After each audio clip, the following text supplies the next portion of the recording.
Okay, so bigyan ko kayo ng example sa ating complex arithmetic. So, ang standard form natin is a plus bi. So, for example, meron tayo ditong 3 and then 4i. Yung 3 natin is our constant. Yung 4 natin dito is yung ating b or coefficient. Then, we have our I, which is our imaginary number. So, ano ba yung value ni I? I is equivalent to square root of negative 1. Then, I squared is equal to negative 1. Saan natin nakuha to? By squaring yung negative 1. So, alam naman natin na hindi pwede tayo magkaroon ng negative number pagka yung radical sign natin is even. So, ang square root, meron siyang imaginary to dito.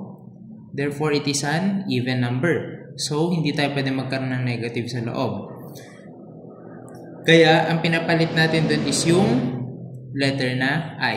Para sabihin lang natin or para masabi natin na it is an imaginary number or equivalent siya sa square root of negative 1. And then, yung I squared naman natin, since pag in-square nga natin to, magiging equal siya sa negative 1. And later on, malalaman natin kung bakit ba natin kailangan itong I squared na to.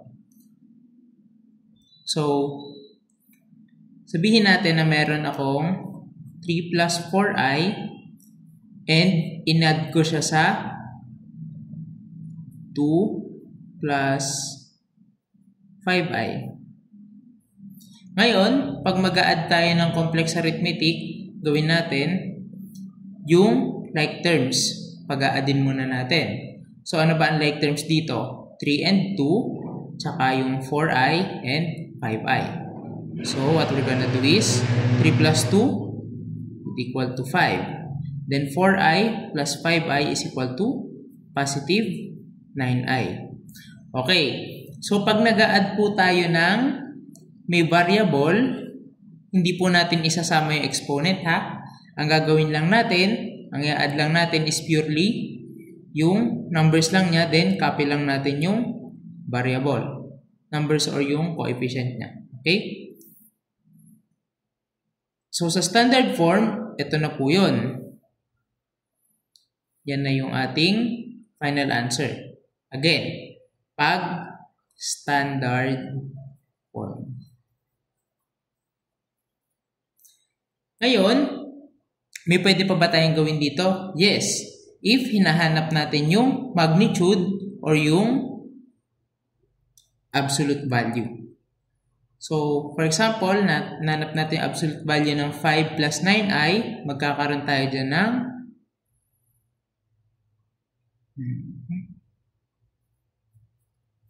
a plus bi, absolute value, is equal to square root of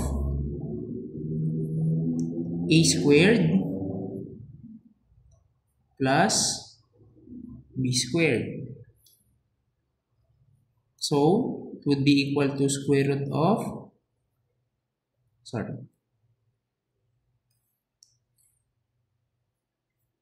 5 squared plus 9 squared. Sir, hindi po ba natin isasama yung I? Yes, hindi natin isasama. Kasi kung makikita nyo nga dito, A and B lang yung kailangan.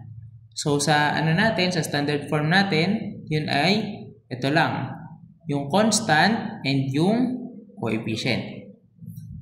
So, magkakaroon tayo dyan ng value of square root ng 25 plus 81. Then, kunin lang natin, pag-addin natin yung dalawa, 25 plus 81 is equal to 106. And since hindi ko naman kayo pagagamitin ng calculator sa ating final exam, i-accept ko na po ito as your final answer. So, this is addition of complex numbers or complex arithmetic.